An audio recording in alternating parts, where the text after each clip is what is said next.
Buen día. Hoy vamos a referirnos por un tema muy importante en el procedimiento médico, que es la traqueostomía.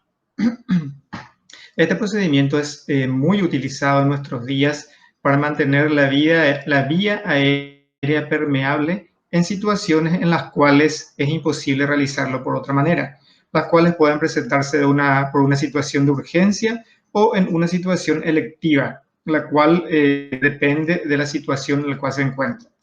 Aquí tenemos lo que como una definición, que es la abertura de la parte anterior de la tráquea cervical y la instalación de una cánula, con el objetivo de mantener y liberar la vía aérea, ya sea en forma temporal o permanente. Este término es muy importante porque hay ocasiones en las cuales el paciente ya tiene que vivir de por vida con la traqueostomía.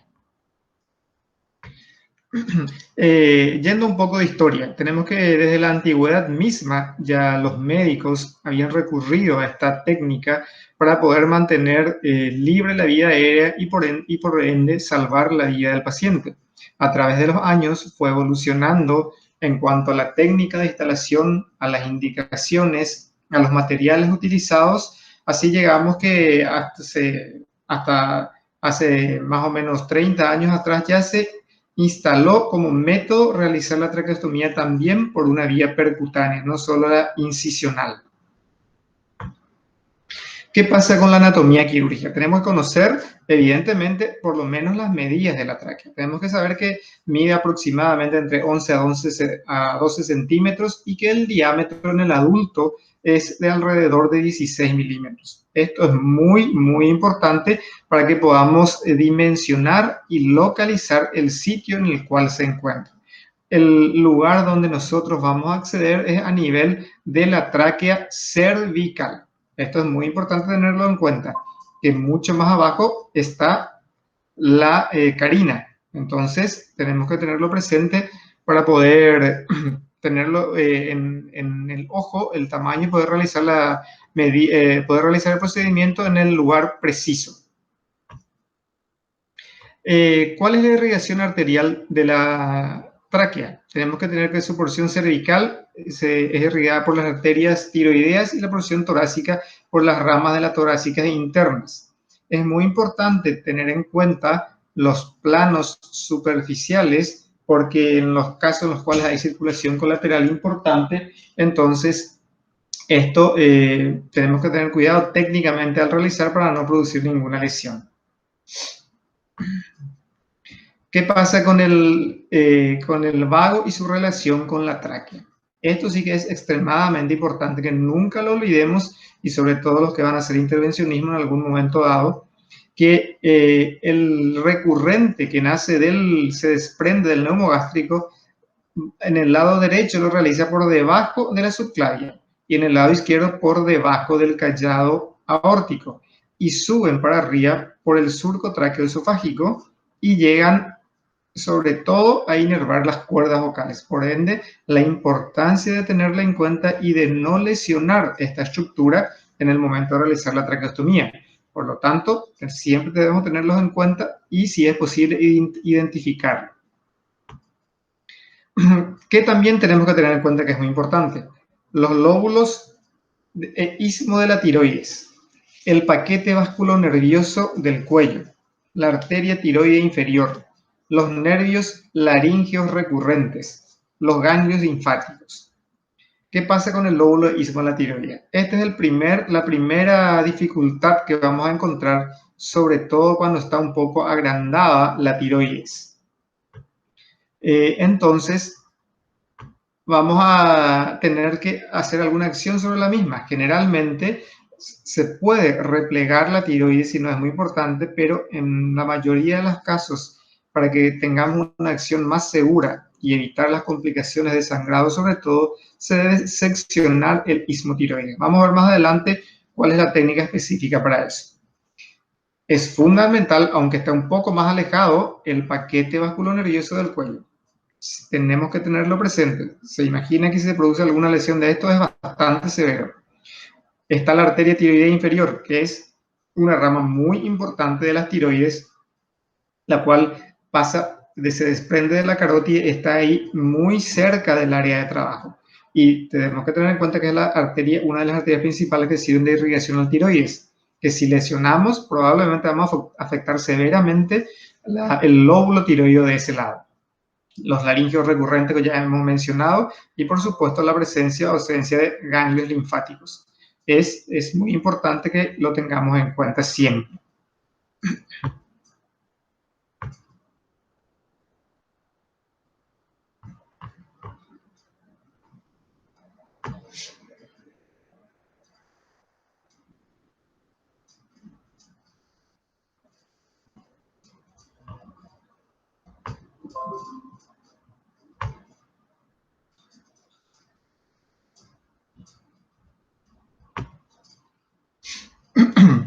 Es muy importante, como dijimos, que lo tengamos en cuenta siempre.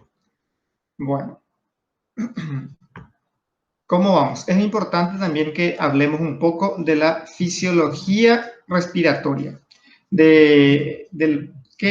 cuál es la función fundamental de la tráquea, o en este caso la vía aérea superior. Nos sirve para paso del aire, nos interviene en la fonación. Eso, por supuesto, se produce con el pasaje del aire a través de la vía aérea proveniente de los pulmones, entonces hace que vibren las cuerdas vocales y por lo tanto se puede producir la fonación. El calentamiento y la humidificación y depuración del aire es muy importante también. La protección de las vías aéreas bajas.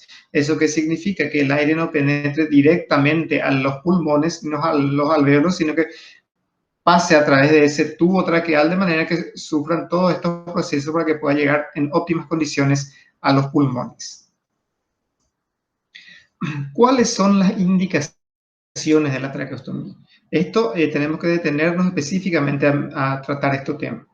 Las indicaciones pueden ser de una manera urgente o de una manera electiva, como ya habíamos hablado. En una situación de urgencia, evidentemente que debemos actuar rápido, debe haber gente entrenada para realizar este procedimiento y nos sirve para salvar la vida del paciente. ¿En qué casos eso puede ocurrir? Por ejemplo, cuando se produce una obstrucción de la vía aérea por un cuerpo extraño. No es improbable y se ven en ciertas situaciones que pacientes en el momento de la deglución, en el cual todavía no está triturando bien el bolo alimenticio, por ejemplo, una porción de carne o inclusive de pan, y de repente realiza alguna maniobra de inspiración por alguna razón, ya sea una risa, una tos, lo que fuera, y puede aspirar y el cuerpo extraño pasar a la vía aérea y obstruir totalmente la tráquea, por lo tanto, o a nivel de las cuerdas vocales. Por lo tanto, en esas circunstancias, la única opción es realizar una traqueostomía de urgencia o una cricotirotomía que se llama, y de manera a mantener libre la vía aérea para que el paciente pueda respirar. También, por supuesto, en situaciones de trauma, ya sea maxilofacial, laríngeo o tráquea. Hay una situación también que acá no está en la diapositiva, pero es en ciertas situaciones en las cuales se produce un espasmo severo de la glotis, ya sea por una reacción alérgica, alguna cuestión medicamentosa o lo que sea. En tal caso, no hay una opción específica porque no se puede hacer una intubación orotraqueal porque la glotis no permite pasar el tubo a través suyo. Por lo tanto, hay que tomar la decisión y realizar una traqueostomía para salvar la vida del paciente en esa situación. En situaciones electivas, ¿cuáles son las situaciones en las cuales tenemos que optar o decidir por una traqueostomía? Cuando hay una obstrucción extrínseca de la vía aérea. ¿Cuáles son estos casos? Por ejemplo, hay un ejemplo concreto, cuando uno realiza una vía venosa central a nivel yugular o carótida o subclavia, de repente se puede lesionar en ese procedimiento el vaso sanguíneo y producirse un sangrado y por lo tanto, considerando el calibre del vaso, producirse hematomas importantes. ¿Qué pueden hacer estos hematomas? Pueden comprimir la tráquea en un momento dado si es de gran porte y por lo tanto producir obstrucción severa de la vía aérea superior. También, por supuesto, que ciertos tumores de la tiroides, por ejemplo, que está en íntima relación con la tráquea, cáncer de tiroides, ciertos tipos de cáncer que infiltran la tráquea, pueden llegar a obstruir la luz traqueal. Por lo tanto, hay que optar por la traqueostomía para mantener la columna de aire que puede ingresar a los pulmones. ¿Qué pasa en las infecciones graves? También pueden ocurrir la presencia de ciertos abscesos importantes, colecciones importantes, peritraqueales que pueden llegar a comprimir la vía aérea superior. Después tenemos las alteraciones funcionales, que pueden ser la parálisis de las cuerdas vocales, por ejemplo, cuando hay una lesión recurrencial, cuando hay cuellos difíciles de intubar. Eso se refiere a ciertas situaciones de la performance anatómica del paciente, en los cuales en los pacientes, sobre todo pícnicos o obesos, tienen el cuello muy corto, a veces, o tienen la columna cervical con artrosis importante, lo cual no permite la hiperextensión. Por lo tanto, a pesar de la expertise del anestesista, es muy difícil realizar la intubación del anestesista o del terapista. Entonces, en esos casos hay que considerar la posibilidad de la traqueostomía. Y les diré también que tampoco es fácil en esos pacientes la traqueostomía. Requiere de experiencia sobre todo. Y finalmente, en esta lista que figura como alteraciones funcionales, tenemos aquí las estenosis laringotraqueales, que ya mencionamos en la clase anterior como complicación de la traqueostomía. Esto puede llegar a ocurrir también, estenosis. Esto ya es una complicación, digamos, tardía, fundamentalmente por una insuflación importante del manguito de la cánula, la cual produce isquemia de la pared traqueal. ¿Cuáles son otra situación? Las grandes quemaduras de cabeza y cuello. Esto es extremadamente importante, se suele ver en el cual digamos, el vapor caliente, inclusive el fuego mismo, ingresa al tubo respiratorio y al tubo digestivo también, entonces produce una lesión extremadamente importante. Estos casos se vieron mucho de esto se había visto, y me ocupo la oportunidad de presenciar varios de ellos lastimosamente para los pacientes en el incendio del supermercado Iguabolaño hace unos cuantos años atrás, en las cuales vinieron muchísimos, parece un carbón hacia adentro, mirando la luz traqueal. Y con un trabajo extenso de mucho tiempo se pudo llegar a superar la mayoría de estos pacientes. Y en muchísimos de ellos requirieron de una traqueostomía para poder mantener esa vía aérea permeable y para que puedan continuar con el mecanismo de rehabilitación de los pacientes. Otra indicación en cirugía electiva de traqueostomía, o sea, otra indicación electiva de traqueostomía es los pacientes que están intubados en terapia intensiva. Estos pacientes que requieren del apoyo de la ventilación mecánica, por lo tanto, necesitan de una intubación orotraqueal.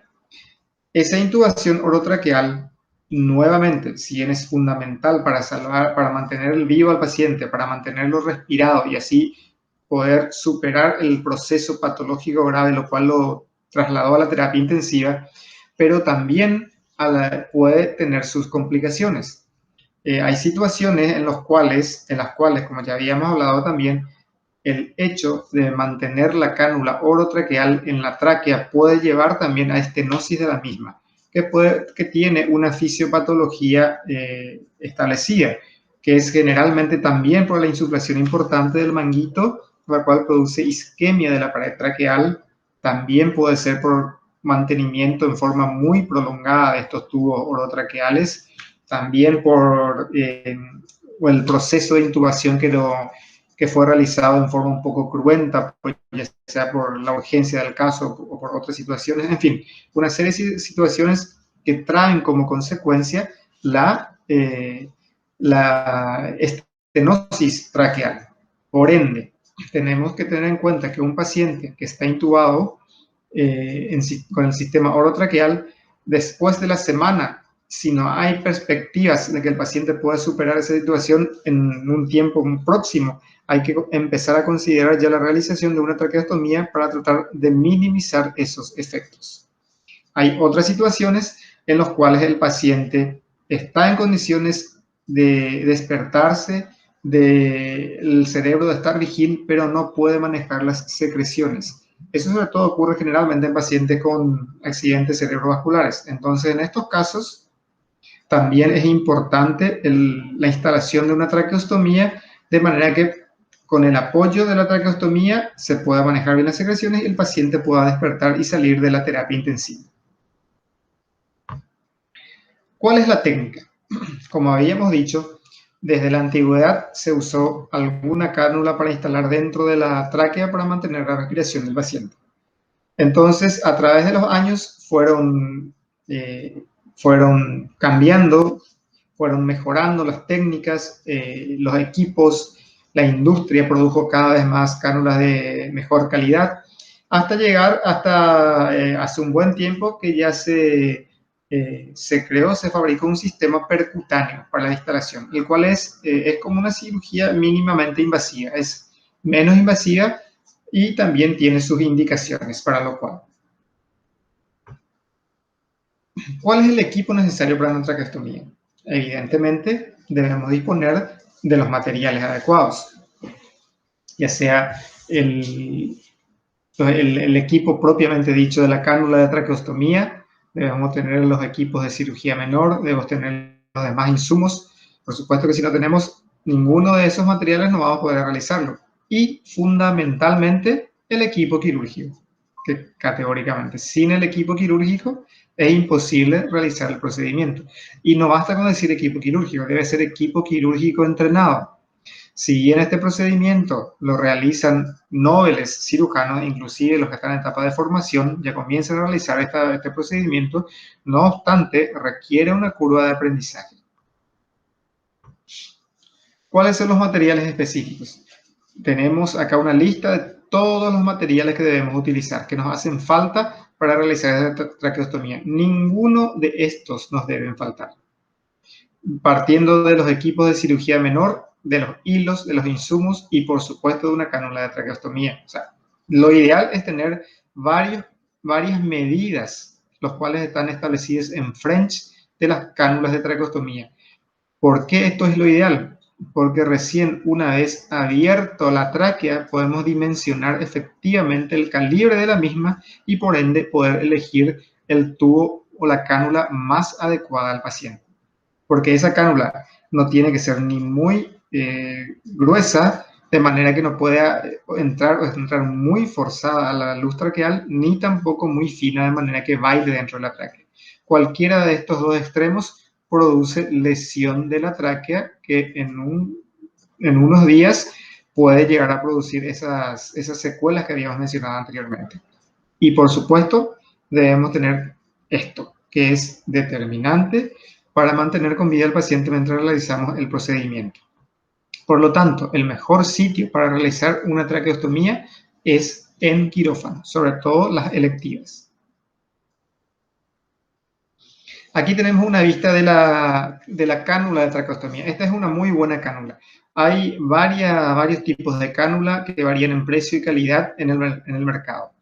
Esta foto que pusimos acá es para que puedan ver una de las de mejor calidad. ¿Y por qué les digo esto? Les voy a explicar. Entonces, esta cánula tiene una camisa externa que tiene el manguito que se insufla y que queda dentro de la tráquea. Tiene una cánula interna que va acá, el cual puede salir y entrar. Esta queda dentro de la tráquea y esa puede salir y entrar. Y finalmente tiene una guía que va otra vez dentro de esta y este extremo romo sobresale por acá, de manera que en el momento de la introducción a la luz traqueal es muy útil para facilitar el proceso.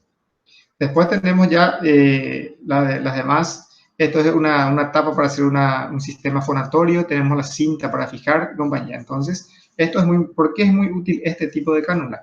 Porque al quedar esta camisa externa dentro de la tráquea y poder retirar esto, entonces cada tanto se puede retirar totalmente esta cánula interna y someterle a un lavado profuso, de manera que a liberarlo totalmente de secreciones y una vez que esté totalmente limpio se vuelve a reintroducir sin correr el riesgo de perder el ostoma traqueal, porque esto está en su sitio.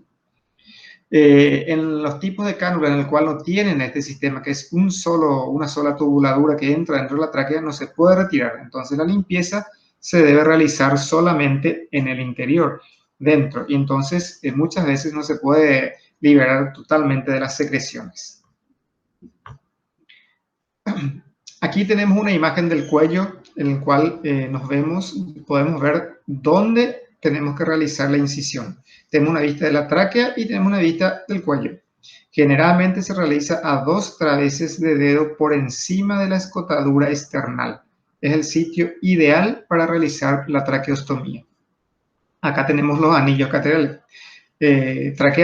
Tenemos el cartílago tiroides, el cricoides, la membrana cricotiroidea.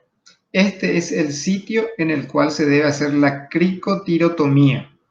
La cricotirotomía es el procedimiento al cual se puede recurrir en la extrema urgencia, en el cual no tenemos fuera del ambiente quirúrgico un dispositivo ideal para realizar la traqueostomía, por lo tanto, con algún elemento punzante que tenga una luz interior, podemos, inclusive una aguja de buen calibre, podemos palpar la tiroides, la cricoides en el medio de los dos, punzar de manera que podamos salvar la vida del paciente hasta que lo llevemos al quirófano y realizar la traqueostomía.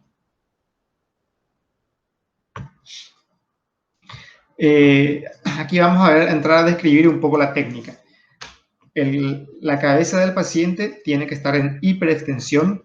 ¿Por qué? Porque tenemos que exponer totalmente la zona traqueal, para lo cual es muy importante instalar un rodillo debajo de la escápula, de manera que esto sobreleve esta parte de la unión externo-clavicular con el cuello, con la región del cuello, de la cabeza para abajo, por lo tanto mantener esta hiperextensión. Este posicionamiento, lo que es difícil en los pacientes con los cuales anatómicamente tienen un cuello muy corto, son muy obesos o tienen problemas a nivel de las vértebras cervicales. Entonces, en los cuales el paciente se mantiene encorvado sin la posibilidad de hiperextender con el cuello rígido. Esto produce realmente una gran dificultad. ¿Qué tenemos que hacer? Tenemos que hacer un buen campo operatorio, como todo procedimiento quirúrgico, cubriendo todas las áreas posibles las cuales pudiéramos actuar, de manera que de mantener toda la zona limpia y no correr el riesgo o disminuir por lo menos la posibilidad de alguna infección de la piel. ¿Qué pasa con la incisión? La incisión puede ser en dos sentidos. Puede ser una incisión transversal o una incisión vertical. Ambas se realizan generalmente a 2 traveses de dedo por encima de la escotadura external. Clásicamente se había empezado con esta incisión transversal. Luego también se estableció la posibilidad de realizar una incisión vertical. A mí personalmente me gusta más la incisión vertical porque caigo directamente sobre el rafe medio de la musculatura pretiroidea, lo cual debemos divulsionar y avanzar hacia profundidad en busca de la tráquea. En la incisión transversal tenemos que hacer primeramente un repliegue de la piel y celular subcutáneo y hacia arriba y hacia abajo, y después ir avanzando en ese plano. En cambio, en la vertical directamente vamos avanzando. Los dos métodos son muy prácticos, ideales, es cuestión de acostumbramiento de cada uno, pero a mí me gusta más la vertical. Aquí tenemos una imagen muy importante en la cual vemos que una vez incidida la piel, acá tenemos los músculos pretiroideos, acá tenemos el rafe medio ya abierto. Tenemos que tener en cuenta acá la presencia de los vasos yugulares anteriores, como habíamos visto, o sus ramas, y también el músculo cutáneo del cuello, el cual debemos seccionar y divulsionar a través de la línea media para ir avanzando en profundidad. Como les había dicho, esta, por ejemplo, es una incisión transversal, en la cual primeramente se tiene que hacer un repliegue del labio superior y del labio inferior. En cambio, en la incisión vertical, ya directamente se va avanzando. Una vez se va liberando, se libera un poco acá el celular, ya se encuentran los músculos y entonces se debe buscar el rafe medio y avanzar. Lo ideal es no seccionar la musculatura pretiroidea. Eso es fundamental. También debemos tener muy en cuenta la glándula tiroides, como dijimos, y el paquete venoso vascular. Esto cuando está, como dijimos, con una circulación colateral importante, a veces son paquetes varicosos muy importantes, los cuales son muy sangrantes. Por eso debemos tomar el cuidado y el tiempo en poder seccionar y ligar adecuadamente cada uno de ellos, de manera que no se produzca ningún sangrado en el momento operatorio ni en el postoperatorio inmediato, que como habíamos hablado también ya en la clase anterior, es un riesgo para el paciente, para el médico que está con el paciente y también para nosotros que tenemos que volver nuevamente a accionar sobre el área trabajada para poder solucionar y hemostasiar el caso. No es una situación muy agradable, por lo tanto, es ideal para evitar eso, someter a una buena hemostasia del área trabajada. Una vez que estamos avanzando, entonces vemos que tenemos que ir avanzando en profundidad, como dijimos, vamos divulsionando la parte muscular y después vamos a ir llegando a la tráquea. Los músculos del cuello, como dijimos, deben ser separados, quedando visible el istmo de tiroides. Es recomendable anestesiar bien la zona comprendida entre el istmo y la tráquea, por supuesto. Luego se separa el istmo de la tráquea haciendo pasar una hemostática o, en su defecto, una tijera de Metzenbaum cerrada. ¿Qué significa eso? Acá tenemos una imagen, lo que habíamos hablado anteriormente. Esto no es en el 100% de los casos. En muchas ocasiones, cuando la tiroides no es importante, no es grande, no hace falta seccionar el istmo. Basta con ir por debajo de la tiroides y allí se llega a la tráquea, se realiza la incisión y la apertura de la misma.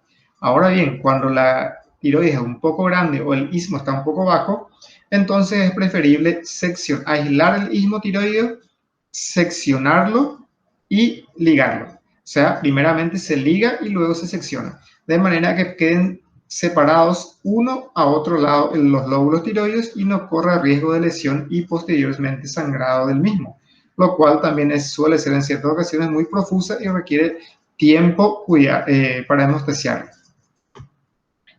Acá tenemos otra mejor imagen, cómo podemos hacer acá en lo que se refiere a la anestesia propiamente dicha, y acá tenemos cómo se puede pasar la tijera. Acá le vemos la tráquea por detrás. Ahí en ese espacio entre el istmo y la tráquea se pasa primero una tijera, luego se pasan dos pinzas que se pinzan y se puede seccionar y luego sobre las pinzas ligar, o bien ligar primero y luego seccionar, de manera que podamos tener libre acceso a la tráquea.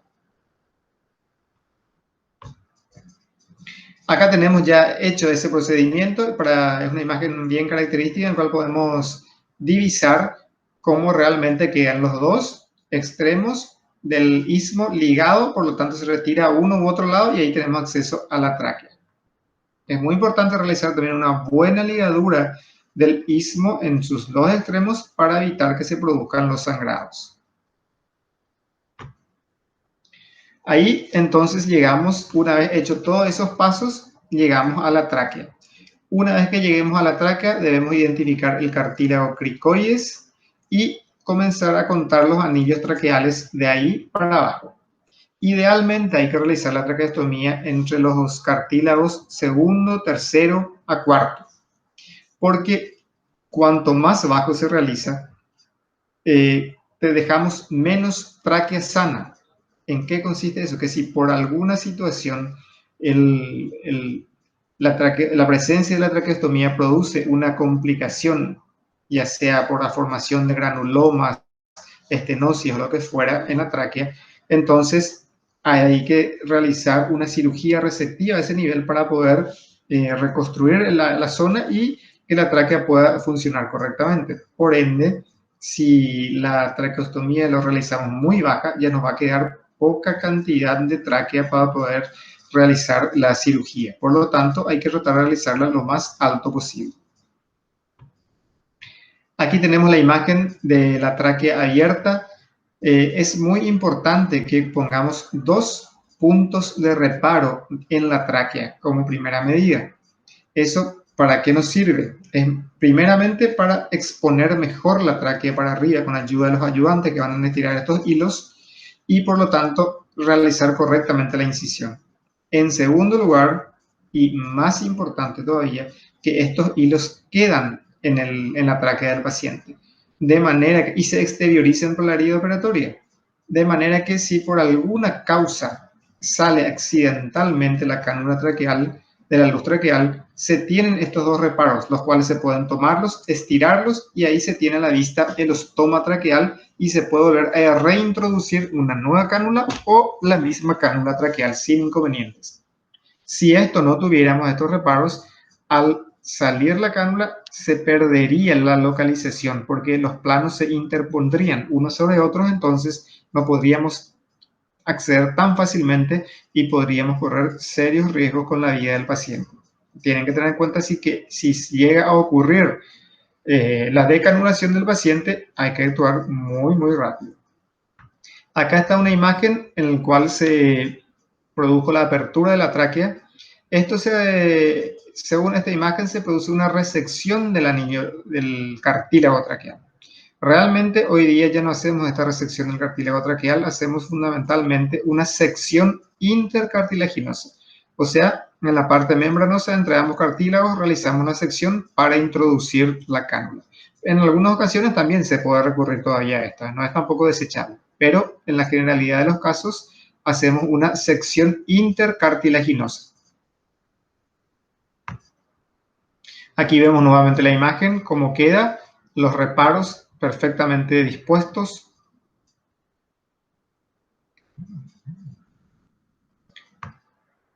Aquí vemos una imagen sagital para poder diferenciar perfectamente la porción externa de la cánula y la porción interna, cómo quedaría en la tráquea. ¿Cómo se lo instala? Primeramente con un pequeño movimiento con el extremo un poco hacia arriba y luego se lo da la vuelta y se lo dirige hacia abajo.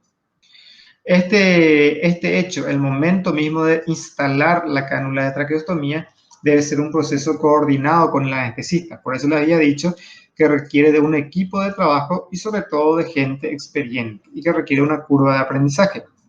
Porque en el momento de instalar la traqueostomía propiamente dicha, el paciente, el anestesiólogo debe retirar la cánula orotraqueal que estaba acá en este sitio. Entonces la cánula orotraqueal estaba acá en este lugar. Entonces, si esa cánula no retiramos, no vamos a poder progresar con nuestra cánula traqueal por las obvias razones de la presencia de otro tubo en ese lugar. Por lo tanto, el anestesista debe retirar la cánula orotraqueal hasta cierto punto, no ventilar al paciente y ahí introducir la cánula de traqueostomía, instalar la tubuladura del ventilador por la traqueostomía y cambiar el sistema de ventilación que era orotraqueal por la cánula de traqueostomía. Por lo tanto, es un procedimiento, como les digo, coordinado. Antes de hacer todo esto, cuando se llega a este punto, hay que parar y avisar al anestesista, coordinar y decidir el momento en el cual hacerlo. La primera parte se está realizando la cirugía hasta llegar a la tráquea. Una vez que estemos ante la tráquea, ahí tenemos que avisar al anestesista que vamos a abrir la tráquea, porque todo ese proceso tiene que ser rápido. Entonces, un poco antes, el anestesista produce una insuflación rápida, de manera que el paciente pueda tener una reserva de saturación, una reserva de oxígeno de saturación a nivel pulmonar, porque por un tiempo, por un minuto o por unos segundos o unos minutos, va a estar sin ventilación hasta que esté perfectamente ubicada la cánula de traqueostomía en este nivel. Ahí tenemos ya la cánula instalada. Tenemos las dos aletas, las cuales se fijan también a piel. Vamos después a ver otra imagen. Es muy importante, una vez instalada la tráquea, corroborado que esté bien ubicada en su posición, que esto lo fijemos muy bien. Y una forma de fijarlo bien es a través de un punto de este orificio a la piel, para tratar de evitar en lo posible el tema de la salida en forma involuntaria. Una vez terminado también, una vez instalado correctamente, debemos afrontar la herida operatoria mediante puntos de piel alrededor de la cánula propiamente dicha.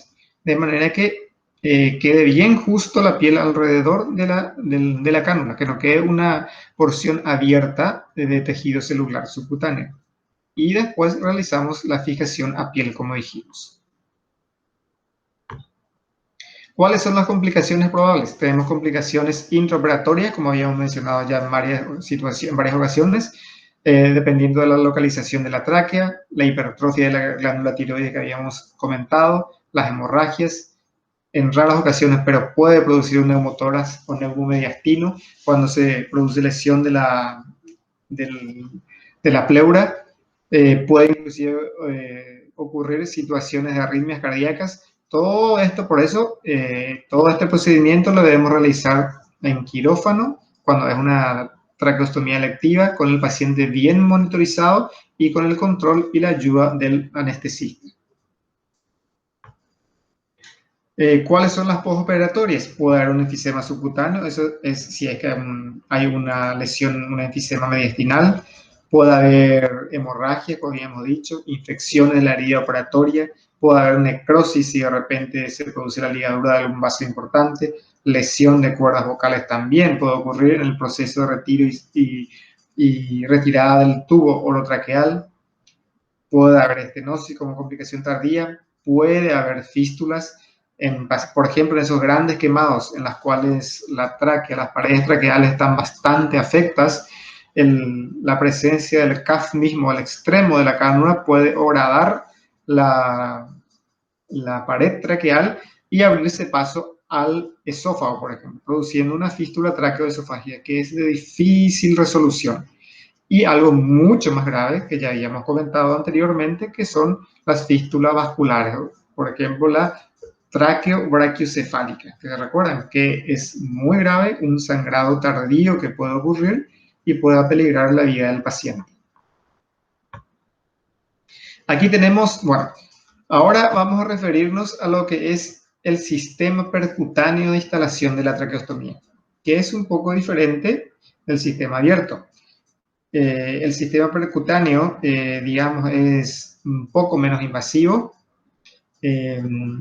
no requiere necesariamente realizarlo en el quirófano, se puede hacer en la cama del paciente en la terapia intensiva,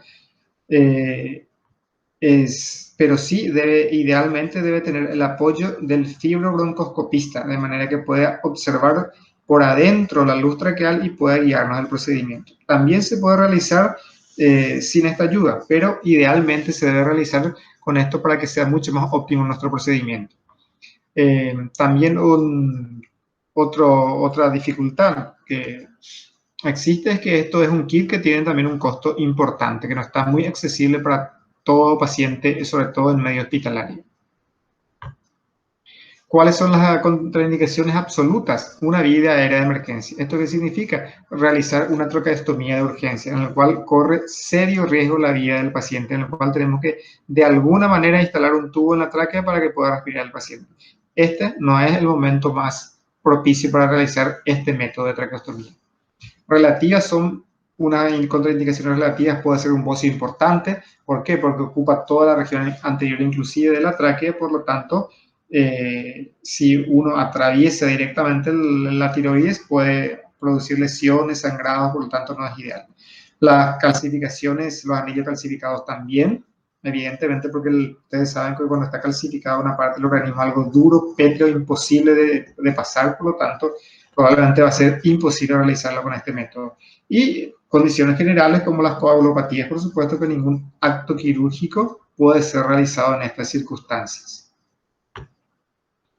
La misma cosa, debemos realizar un campo operatorio como en el sistema abierto. Ahí está, bien puesto. Lo vemos acá al paciente intubado correctamente y respirado por el ventilador. Aquí nuevamente se marcan los parámetros y se realiza una pequeña infiltración a nivel de piel y tejido celular subcutáneo. Por más de que el paciente esté intubado y dormido, es importante realizar esta anestesia acá porque a veces no está muy profundizado el sistema anestésico por la situación misma del paciente que no conviene dormirlo demasiado. Entonces es importante anestesiar el área también para que el paciente no sienta el procedimiento. Se realiza también se debe realizar una pequeña incisión. Ya ven, el sitio elegido siempre 2 traveses del dedo por arriba de la escotadura external. Realizamos la divulsión muscular, siempre a nivel del rafe medio, abriéndonos paso con el objetivo de llegar hasta la tráquea.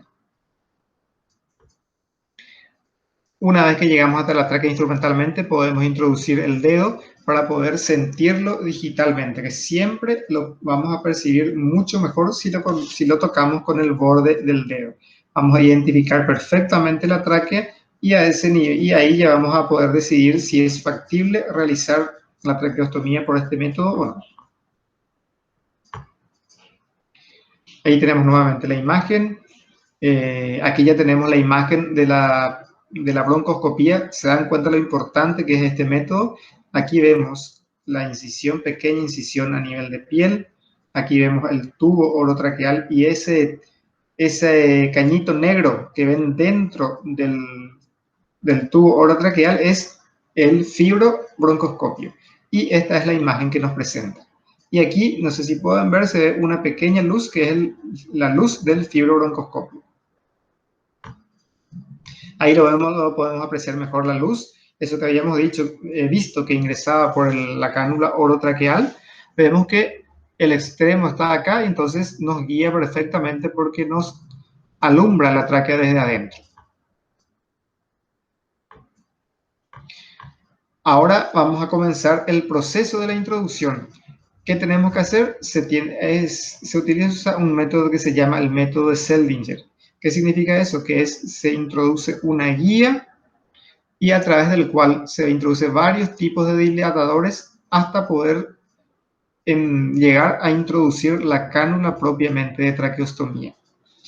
Y entonces, por ese método de más fino a de mayor calibre, vamos a lograr la apertura necesaria para dejar la cánula de traqueostomía, como lo dijimos. Y aquí vemos, es muy interesante como podemos ver la presencia del objeto que introducimos por acá, cómo se ve por dentro. Acá está la guía metálica que se introduce, acá se ve un poquitito de la guía metálica que se va a introducir a través de una especie de aguja de plástico que entró primero, que fue lo primero que entró en la luz traqueal, que habíamos visto hace rato con la imagen. A través de esto se mete una guía metálica, la cual tiene la particularidad que el extremo, una vez libre en la luz traqueal, se arquea totalmente, se dobla de manera que no pueda producir ninguna lesión de la misma. Aquí vemos cómo se va introduciendo y acá va saliendo. Esto es lo que le había dicho. Una vez que entra en la luz traqueal, este extremo se dobla, se arquea espontáneamente de manera que no choque de punta con la pared traqueal y lo pueda lesionar. Aquí vemos que se retira esta primera aguja o trocar de plástico y ya queda la guía metálica adentro. Ahí se ve mejor cómo se va retirando y se va introduciendo ya una guía más. Cada vez se va a introducir guías más gruesas a través de esto, de manera a dilatar, o sea, de manera a hacerse camino para poder ingresar con la cánula después. Aquí vemos cómo va avanzando uno de los dilatadores. Vemos nuevamente la parte externa cómo queda y por adentro cómo lo vemos. Esto, como les vuelvo a repetir, es ideal con la ayuda del broncoscopista porque entonces puede guiar. Nosotros introducimos y a través del monitor podemos ver cómo está hacia adentro. Aquí vemos nuevamente el otro sistema de guías que van siendo introducidas. Ahí lo vemos. Y ahí vemos la guía más gruesa que se va a ser introducida. Es uno de los dilatadores, es uno de los dilatadores más importantes. Aquí vemos cómo estas guías entraron dentro del dilatador y ese se va a ir progresando para adentro. Ahí está como lo vemos para adentro a través de la luz traqueal y esto por afuera. Vemos cómo va avanzando. Acá vemos que debido a la presión que realizamos a nivel de la piel, vemos que se repliega un poco a nivel de la luz hacia adentro la tráquea. Pero esto es solamente por la presión hasta que logremos que avance este dilatador. Aquí vemos la imagen, estas letras que se ven para afuera, vemos cómo se ven directamente ahí. Y una vez que esté ese dilatador bien posicionado a nivel de la luz traqueal, ya podemos introducir a través del mismo la cánula propiamente dicha, que es la misma cánula que utilizamos para la vía abierta. Entonces, el dilatador va por dentro de la luz de la cánula de traqueostomía, la cual le sirve como guía o como tutor a la cánula propiamente dicha. Y vemos cómo vamos avanzando ya, una vez introducido ya en los planos superficiales hasta llegar a la tráquea. Y acá lo vemos en la luz cómo va abriéndose paso al interior de la tráquea. Ahí vemos con mayor claridad cómo está dentro de la luz traqueal y acá vemos que ya llegó a nivel de la superficie de la piel. Entonces, ¿qué hacemos? Retiramos nuestras guías para de manera que pueda quedar nada más que la cánula propiamente dicha ahí. Y ahí, una vez que está instalada la cánula en su sitio, corroborada por el broncoscopio, entonces le instalamos la tubuladura de la ventilación mecánica. Retiramos del tubo orotraqueal y lo instalamos en este sitio. Así como la técnica abierta, también en esta técnica la cánula orotraqueal debe ser retirada lentamente hasta cierto sitio de manera que se pueda recurrir a ella para ventilar al paciente mientras se va instalando esta cánula. El procedimiento se debe hacer rápidamente, no se puede perder demasiado tiempo, por eso también tienen que ser manos entrenadas para hacerlo lo más rápido posible de manera que ya podamos ventilar a los pacientes por este método, que no ocurra ninguna baja de la saturación importante. Y una vez instalado, acá vemos se retira la cánula orotraqueal. Acá esta imagen es muy interesante porque nos muestra cómo se utiliza un protector bucal para la cánula orotraqueal. ¿Esto para qué nos sirve? Nos sirve para evitar lesiones de la cánula misma por parte del paciente, lesiones de la cánula, inclusive lesiones de dedo del anestesista.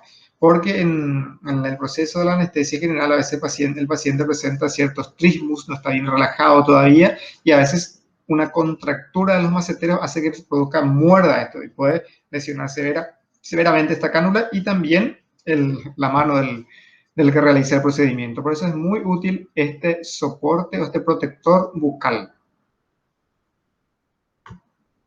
Y acá ya tenemos la cánula instalada a nivel de la piel, muy bien puesta. Tenemos los puntos que les había dicho anteriormente, los puntos de piel para fijar esta cánula a la piel y también la cinta que se instala a ambos lados de estas aletas y se nos fija por atrás del cuello del paciente y se los ata. Es un doble mecanismo de seguridad. Por un lado, el punto de piel que va a la cánula y a la piel directamente y por otro lado, la cinta que lo sostiene por atrás del cuello y mantiene fija la cánula, evitando de esa manera la salida accidental, como habíamos dicho, que puede ocurrir en diversas situaciones. Si no tuviera estos medios de fijación, con alguna tos fuerte, esto puede salir expulsado y convertirse en una situación realmente peligrosa y preocupante. Acá no se ve, pero esos puntos, no se ve acá porque es una traqueostomía percutánea, pero en la traqueostomía abierta, en este sitio, descansaríamos esos puntos de reparo que habíamos dejado en la tráquea, exteriorizados por la herida operatoria y marcados en este sitio del cuello, a uno y otro lado. De manera que si ocurre la expulsión de la cánula de forma accidental, se toman estos hilos, se los retraigan, entonces ahí tendremos el estoma traqueal a mano y lo reintroduciríamos sin ningún inconveniente. Entonces, esto es una visión general de lo que es las indicaciones y el uso de la traqueostomía y también bastante nos explayamos en cuanto a la técnica y los tipos de traqueostomía. Entonces, de manera que ustedes puedan conocer este método muy importante y al cual se recurre muy frecuentemente en el manejo de los pacientes críticos. Bueno, con esto termina nuestra clase de hoy. y espero que lo hayan aprovechado. Gracias.